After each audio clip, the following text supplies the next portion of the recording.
UK Southend on சீல fireworks பார்க்க போகலாமா? இந்த ஃபயர் ஒர்க்ஸ் செப்டம்பர் 27லேருந்து நவம்பர் 15th வரைக்கும் எவ்ரி சாட்டர்டேவும் வந்து நடக்கும்.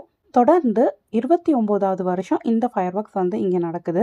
யூகேல நிறைய இடத்துல பான்ஃபயருக்கு நியூ இயர்க்கு தான் வந்து ஃபயர் ஒர்க்ஸ் வெடிப்பாங்க.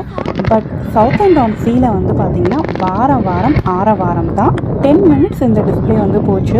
நான் வந்து கொஞ்சமாக வந்து கவர் பண்ணேன். அதை வந்து பாருங்கள். இந்த வீக் பார்க்கணுன்னா மிஸ் பண்ணாமல் சாட்டர்டே வந்து சீ ஃப்ரண்ட் கிட்ட வந்துடுங்க. அங்கே இந்த டிஸ்பிளே வந்து பார்க்கலாம்.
செம்மையாக இருக்குல்ல.